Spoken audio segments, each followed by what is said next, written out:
Saludo a la iglesia con la paz del Señor.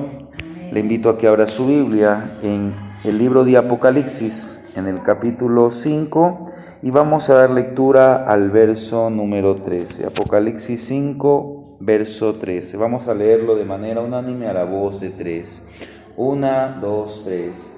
Y a todo lo creado que está en el cielo y sobre la tierra y debajo de la tierra y en el mar, y a todas las cosas que en ellos hay, oí decir, al que está sentado en el trono y al Cordero, sea la alabanza, la honra, la gloria y el poder por los siglos de los siglos.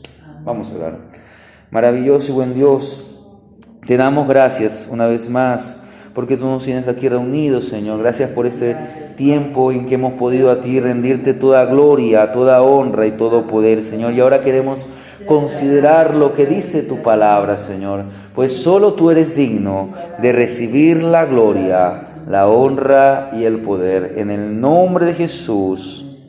Amén.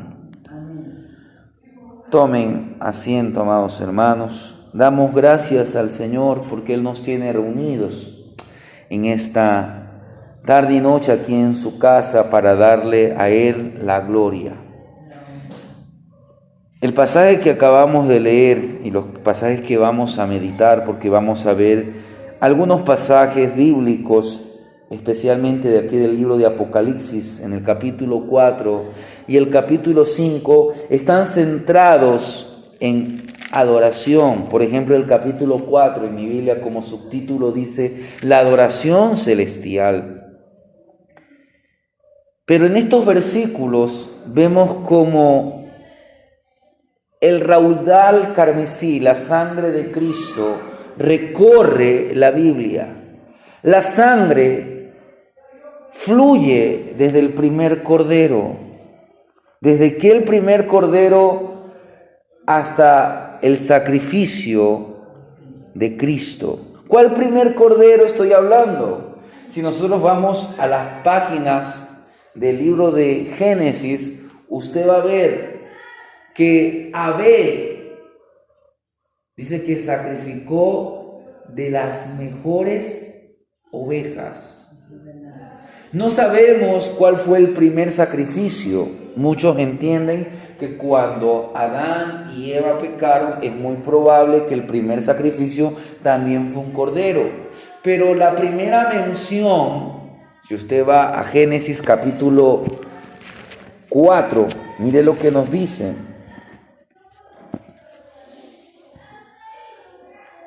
Capítulo 4, verso 3 y verso 4 dice: y aconteció, andando el tiempo, que Caín trajo del fruto de la tierra una ofrenda a Jehová, y Abel trajo también de los primogénitos de sus ovejas. Ahí vemos el cordero, la oveja, de lo más gordo de ellas, y miró Jehová con agrado a Abel y a su ofrenda. Entonces, este es el primer sacrificio que ya vemos de un animal. Podríamos decir que en el capítulo anterior, en el capítulo 3, entendemos que hubo un sacrificio.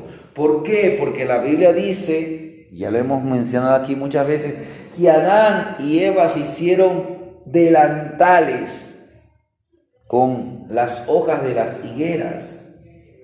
Pero dice la Biblia que Dios los vistió con túnicas de pieles de animales. Entonces, para obtener esa túnica tuvo que haber previamente un sacrificio. Hubo una muerte. ¿Por qué? Porque esas vestiduras tienen tanto un significado literal. ¿Para qué Dios hizo ese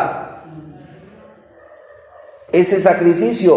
Para de allí sacar una vestimenta apropiada. Dios no vio de buena manera ese tipo de vestimenta, pero también tiene un sentido espiritual. ¿Cuál es el sentido espiritual que nosotros podemos decir? Que esas túnicas representaban que era cubierto su pecado. De la misma manera, cuando nosotros vamos a Cristo, no es que solamente nuestro pecado es cubierto, sino que nuestro pecado es lavado, limpiado, perdonado. Nuestro pecado es borrado. Hermanos, la sangre fluye. Recuérdese, y en casa le hace el capítulo 4, si usted puede leer. Después de que Abel es asesinado por su hermano, el Señor dice, Dios le dice a Caín, que la sangre de su hermano hablaba desde la tierra. Que es que, en otras palabras, que la sangre de Abel clamaba justicia, pedía que alguien haga justicia, pues la sangre fluye. Así como fluye por nuestras venas, la sangre fluye desde el primer cordero sacrificado hasta la cruz. El sacrificio definitivo del Cordero de Dios trajo la salvación. Ninguno de los sacrificios del Antiguo Testamento podía salvar. ¿Qué es lo que hacían ellos? Ellos cubrían los insuficientes o la insuficiente sangre de los animales no podía quitar pecados. Mire lo que nos dice el escritor de Hebreos en el capítulo 10, el verso 4. Dice así el escritor de Hebreos: porque la sangre de los toros y de los machos cabríos no puede quitar los pecados. Mire, ¿qué es lo que hacía la sangre o el sacrificio de aquellos tiempos? Cubría, así como las túnicas que Dios les hizo. Recuérdese que cuando Adán y Eva pecaron, ¿qué pasó? Ellos se dieron cuenta de que estaban desnudos, se avergonzaron. Pero ahora le era puesto una cubierta. Pues asimismo, el sacrificio de aquellos animales era como que cubría. Estos sacrificios, ¿qué eran? Eran un tipo, un símbolo, una tipología. Tal vez a veces no se menciona mucho, pero a veces en ciertas iglesias o mayormente en un estudio académico de clase doctrinal o teológica, a veces se utiliza esta frase, una tipología. Es decir, que esto simbolizaba, representaba. ¿Qué es lo que representaba? Que un día habría un sacrificio salvador que había de venir. Mire lo que nos dice en Hebreos mismo, capítulo 10, el verso 5 en adelante. Dice, por lo cual, entrando en el mundo, dice, sacrificio y ofrenda no quisiste, mas, ¿qué dice? Mas me preparaste cuerpo. ¿Quién está diciendo me preparaste cuerpo? Jesucristo. Mire, el cuerpo de Cristo fue preparado. Es decir, que Dios tenía preservado un cuerpo sin contaminación de pecado, pero un cuerpo muy, por decir, semejante al nuestro.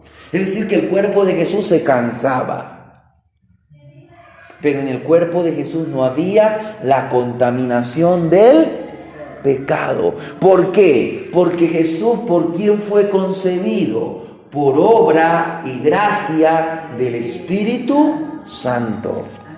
María lo que fue el instrumento. ¿Para qué? Para que allí se albergara el cuerpo de nuestro Salvador. Mire, dice los versos siguientes: holocausto y expiaciones por el pecado no te agradaron. Entonces dije, he aquí que vengo, oh Dios, para hacer tu voluntad, como en el rollo del libro está escrito de mí, diciendo primero sacrificio y ofrenda, holocausto y expiaciones por el pecado no quisiste ni te agradaron, las cuales cosas se ofrecen según la ley. Diciendo luego, he aquí que vengo, Dios, para hacer tu voluntad. Quítalo primero para establecer esto último. En esta voluntad somos santificados, mire, somos separados, somos purificados mediante la ofrenda del cuerpo de Jesucristo hecha una vez para siempre. El sacrificio de Cristo es un sacrificio perfecto, es un sacrificio expiatorio, no solamente que cubre, sino que limpia de todos nuestros pecados. El sacrificio de Cristo es tan perfecto que no solamente es para nuestros pecados pasados. Estoy hablando de que antes de que usted vino a Cristo, cuando usted vino a Cristo, esos pecados fueron perdonados por el sacrificio de Cristo. Pero si hoy usted y yo pecamos, la Biblia dice que abogado tenemos por el mismo sacrificio, por la misma sangre, nuestros pecados son perdonados. Y si mañana, en el futuro, pecamos, ese mismo sacrificio es tan perfecto que nos sirve para todo pecado. Por eso tenemos que acudir a Cristo. Él que murió en la cruz es el que es, como dice allí, digno de recibir la gloria, la honra y el poder. Y ese es el mensaje en esta mañana, en esta noche, que diga, digno de recibir la gloria, la honra y el poder. ¿Por qué? Porque al que está sentado en el trono, al Cordero de Dios, sea la alabanza, la gloria, la honra y el poder. Mire lo que dice el verso 11 del capítulo 4. Señor, digno eres de recibir la gloria, la honra y el poder, porque tú creaste todas las cosas y por tu voluntad existen y fueron creadas. Quiero que analicemos brevemente por qué el Señor es digno de recibir. En primer lugar, miren lo que dice 4:8. Hermana Magali, si puede leer. Capítulo 4:8 de Apocalipsis. Apocalipsis capítulo 4, verso 8.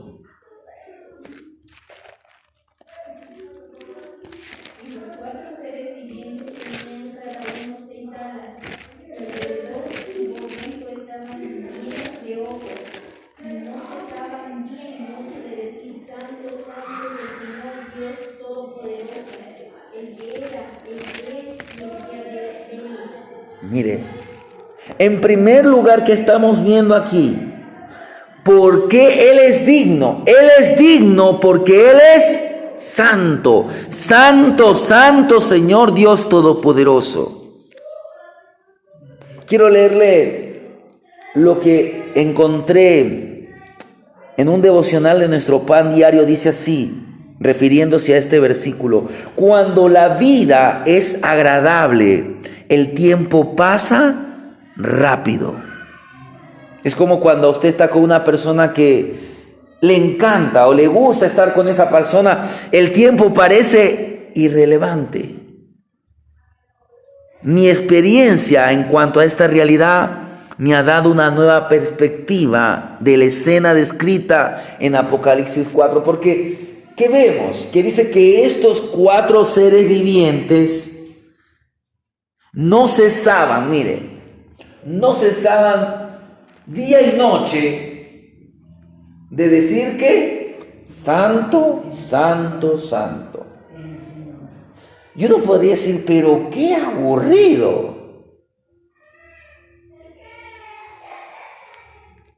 Últimamente, aquí en Santa Isabel, no sé desde cuánto tiempo, porque yo casi últimamente no veo mucho televisión, porque el televisor no está en mi cuarto. Pero hay un canal que viene de la ciudad de Guayaquil, es un canal que es conducido, o mejor dicho, es programado por la Universidad Católica de Santiago de Guayaquil. A las 10 de la mañana y a las 10 de la noche hay un programa sobre películas. Mayormente son películas clásicas, es decir, cuando me refiero a películas clásicas estoy hablando películas de los años 30, 40, 50 del siglo pasado, o a veces de los 60, de los 70. Muchas veces antes de presentar la película hay un presentador, es un hombre mayor de unos 60 o 70 o 80 años. Y usted se queda sorprendido con el Señor porque por poco no le cuenta toda la película. Y él cuando expone o habla de la película, usted lo ve que el hombre como que se deleita. Y a veces él dice que esa película se la ha visto 10, 20 o siempre constantemente se la está viendo. Y usted puede decir, pero si ya se conoce la trama, ¿para qué volver a ver? Pero la gente afuera que dice que en la repetición está el gusto. Pues así mismo pasa aquí. Usted ve que estos 4 seres vivientes están diciendo, santo, santo, santo. Entonces yo planteo una pregunta. ¿Es aburrido repetir las mismas palabras una y otra vez? No, si estás en la presencia de la persona que amas. No cuando estás haciendo exacto o exactamente aquello para lo que usted y yo hemos sido creados. Usted y yo y toda cosa en el universo, todo ser, toda creación fue creada para darle gloria y a honra. Si el hombre entendiera esto, que fuimos creados para glorificar a Dios, para adorar a Dios, nosotros encontráramos propósito. Y ese es el propósito en su vida. Muchos dicen, ¿y cuál es el propósito? Fuimos creados para la gloria de su nombre. Cuando estos seres vivientes lo vemos adorando sin cesar, ellos no se están aburriendo, ellos se alegran, ellos están pasando de lo mejor porque le están dando gloria y honra. Así como los 4 seres vivientes somos creados para glorificar a Dios. Nuestras vidas nunca serán aburridas si centramos nuestra atención en Él y cumplimos este propósito. Pero volviendo a lo que veíamos en el verso 8, mire, de Apocalipsis, ellos están declarando que Él es digno porque Él es santo. Santo, santo, Señor Dios Todopoderoso. Y mire, por 3 veces nos dice santos, le dicen a Dios santo. Muchos entienden que ahí está hablando de la Trinidad. Pero hermanos, aquí se están refiriendo en especialmente a la persona del Cordero, exacto, de Jesucristo. Ellos están, miren, están dando gloria al que está sentado en el trono. Pero ¿qué dice? También vemos que más adelante dice, y al Cordero de Dios. Entonces, aunque en el capítulo 4 la adoración primeramente se enfoca en la persona del Padre, esta adoración también es para el Hijo, porque Jesús era el irreprochable, el perfecto Cordero de Dios. Mire, cuando fue tentado, que eso usted lo conoce ya en Mateo capítulo 4 del 1 al 11, Él resistió la prueba de forma triunfante. Ni siquiera Pilato pudo hallar falta en Él. Días atrás recordábamos la crucifixión de Cristo. Y en San Juan 18:38, Pilatos, mire lo que dijo Pilato acerca de Jesucristo. En San Juan capítulo 18, el verso 38 dice así: Pilato le dijo a Pilato, ¿qué es la verdad? Y cuando hubo dicho esto, salió otra vez a los judíos y dijo, yo no hallo en él ningún delito. Pedro y Juan dijeron que el Señor era santo. Mire lo que nos dice Hechos capítulo 4, el verso 27. Hechos 4, 27. Dice así: porque verdaderamente se unieron en esta ciudad contra tu santo Hijo Jesucristo, a quien ungiste, Herodes y Poncio Pilato con los gentiles y el pueblo de Israel. Pedro, Juan, los discípulos declaraban que Jesús era santo. El escritor de Hebreos lo llamó santo, lo llamó inocente. Mire lo que dice Hebreos capítulo 7, el verso 26. Hebreos capítulo 7, en el verso 26. Dice, porque tal sumo sacerdote nos convenía, volviendo a hablar de la persona de Jesucristo, santo, inocente, sin mancha, apartado de los pecadores y hecho más sublime que los cielos. Mire, Jesús fue el sustituto perfecto de los pecadores. Entonces, primeramente, el Señor Jesús, ¿por qué es digno de recibir la gloria, la honra y el poder? Porque Él es santo. No como nosotros somos santos por medio de Él, es decir, somos apartados. Pero cuando usted se refiere a Dios, significa que Dios no puede cometer ningún pecado. Él está apartado de todo. Usted no puede comparar a Dios con nada. Dios está más allá de lo que nuestra mente puede imaginar. Usted puede reunir a todos los astros, a todo lo más bello, pues eso no se compara con Dios, porque eso es fruto de la mano de Dios. Por eso a veces la gente cae en errores, a veces de un futbolista o de alguna persona que ha llegado a hacer algo increíble y la gente dice es un Dios. No, solo hay un Dios. Y ese es nuestro Dios que lo tenemos en la Biblia, el Dios de la Biblia, Dios Padre, Hijo y Espíritu Santo, un solo Dios en tres personas. Por eso es que la mente humana no puede concebir cómo, siendo tres, son uno, porque en ellos hay perfecta unidad. Pero ¿qué más? Algo que ya leímos en el verso 11 de capítulo 4 de Apocalipsis. Volvamos a leer Apocalipsis 4, verso 11.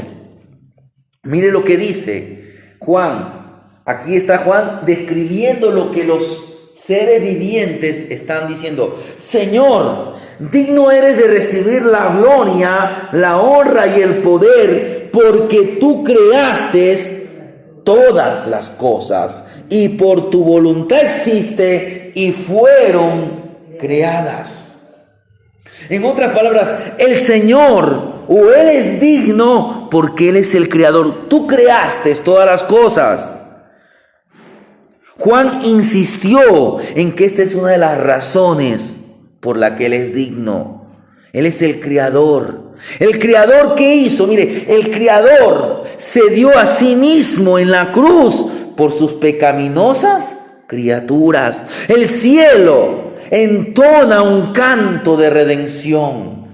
Mire lo que nos dice en el capítulo 5, el verso 9. Y cantaban un nuevo cántico diciendo: digno eres de tomar el libro, de abrir sus sellos, porque tú fuiste inmolado y con tu sangre nos has redimido para Dios de todo linaje y lengua y pueblo y nación. Mire, le cantan al Cordero, al que nos redimió, pero el que nos redimió es el mismo que nos creó. Porque la Biblia dice, San Juan escribe en su Evangelio, en el principio era el Verbo, y el Verbo era con Dios, y el Verbo era Dios. Y dice, y por Él fueron creadas. Mire, vayamos al Evangelio de San Juan, capítulo 1, verso 3. Todas las cosas, está hablando del verbo, del logos, de la palabra. Todas las cosas por Él fueron hechas.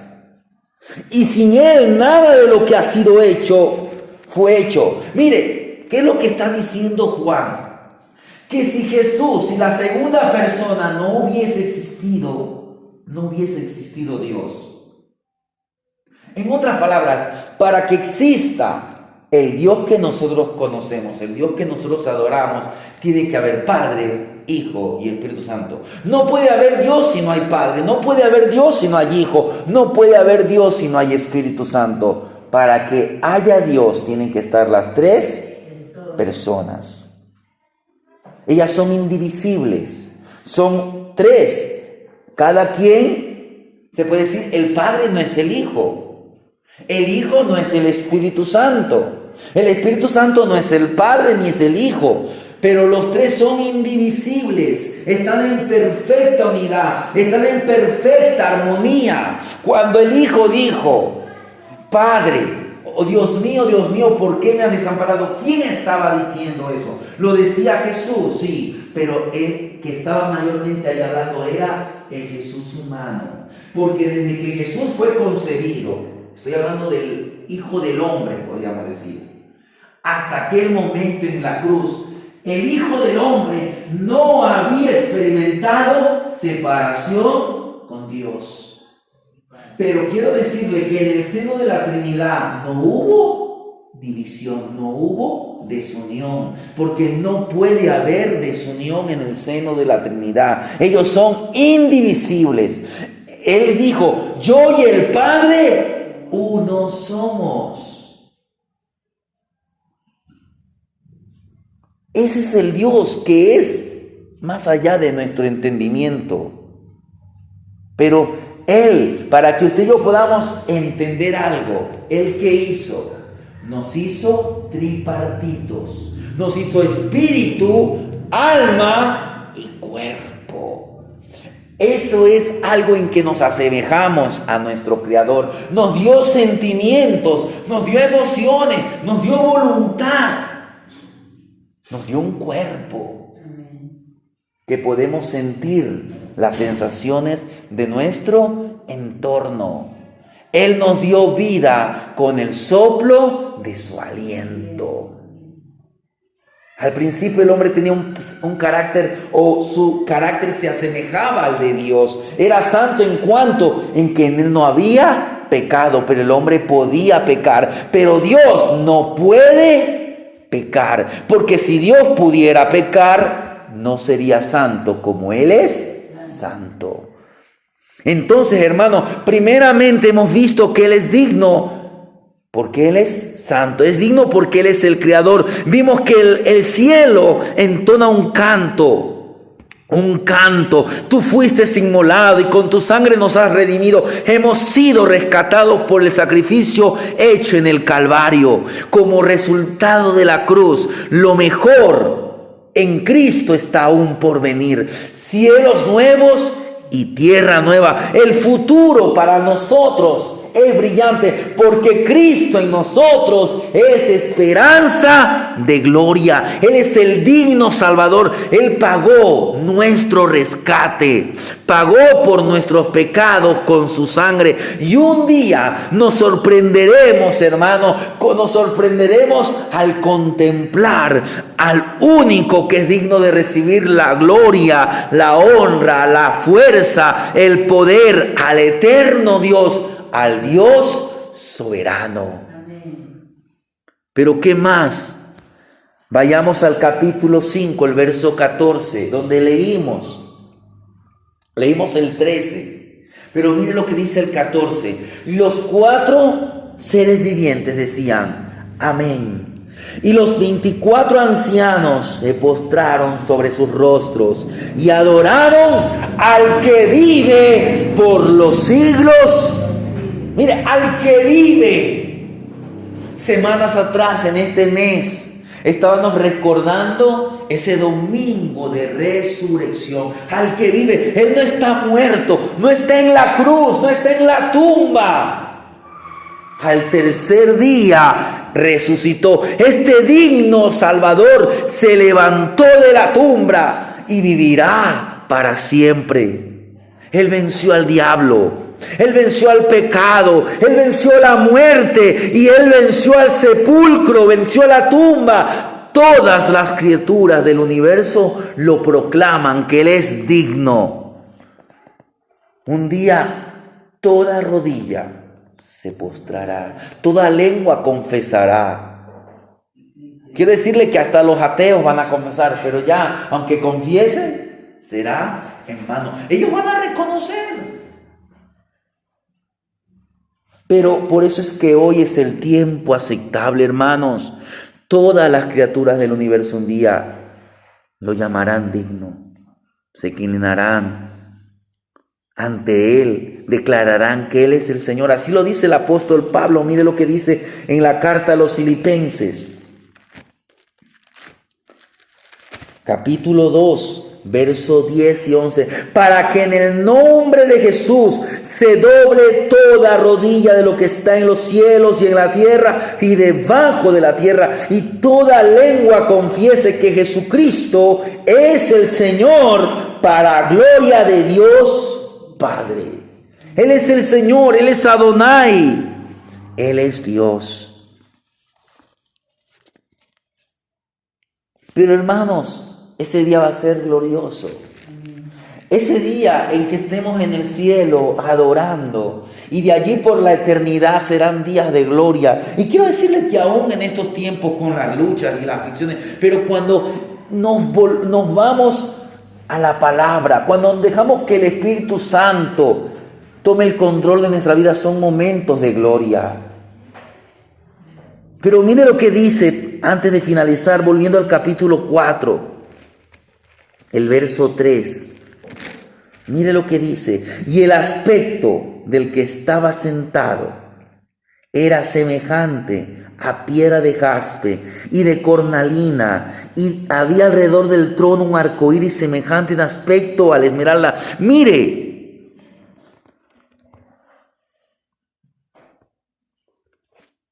el profeta y apóstol Juan, porque Juan se puede decir que tuvo también un ministerio profético, escribió el libro de Apocalipsis, está tratando con sus palabras de describirnos lo que él está viendo allá en el cielo. Un arcoíris de color esmeralda. Días atrás salió un arcoíris aquí en Santa Isabel. Usted y yo sabemos que los arcoíris son de varios colores porque la luz se desfragmenta. Pero ¿por qué allá un arcoíris de color verde, esmeralda? Primeramente porque allá es todo luz. Allá no hay desfragmentación de la luz. Allá es todo luz. Allá no hay sol.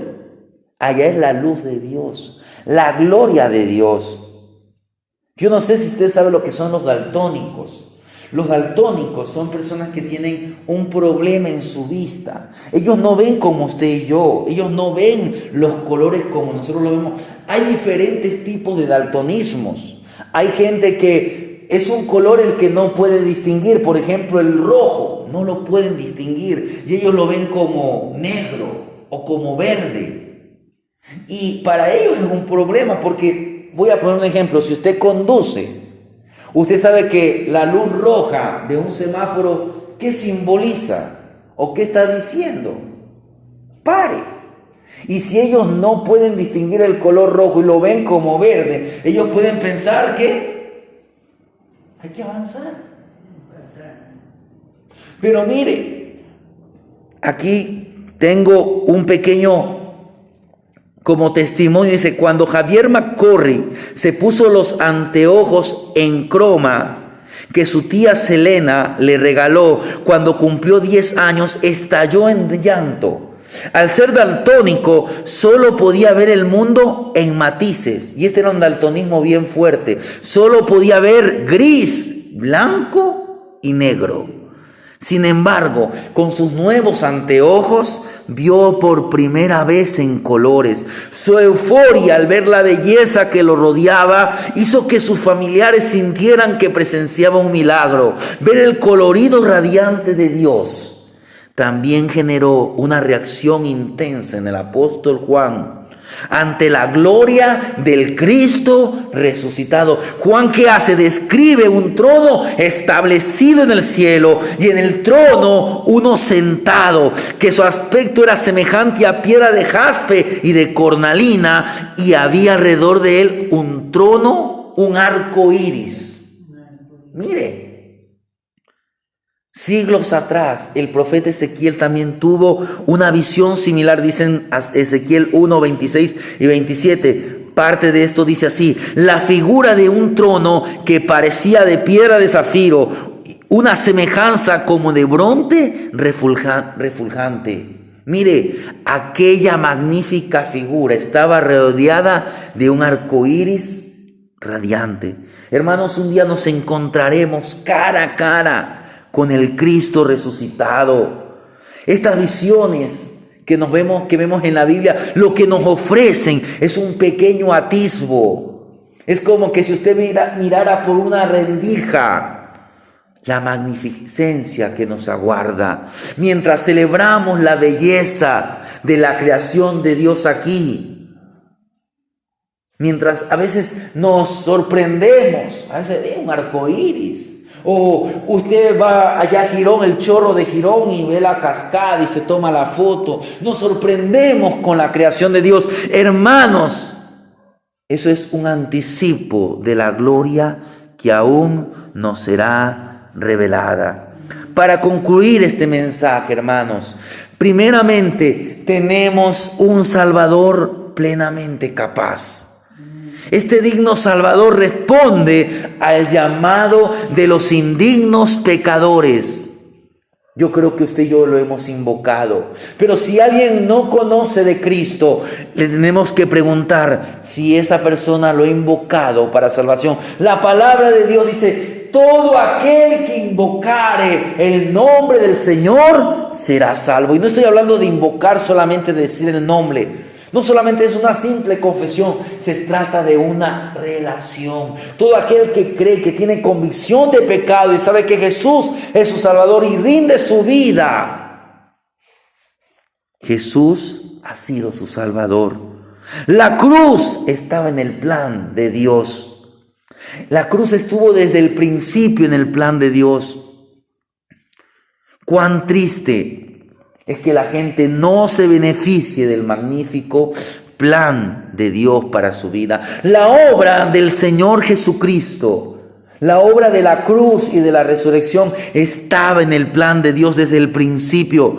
Todos los sucesos que ocurrieron a fin de que el plan de salvación, a fin de que la redención nuestra se haga realidad, ya estaban escritos. Estaba escrito que Él tenía que ser puesto entre malhechores. Estaba escrito que Él tenía que ser blasfemado. Estaba escrito que su ropa tenía que ser echada a suerte. Estaba escrito que Él tenía que pedir que tendría sed. Estaba escrito que Él diría: Dios mío, ¿por qué me has desamparado? Estaba escrito que ningún hueso suyo sería quebrantado. Estaba escrito que su costado sería traspasado.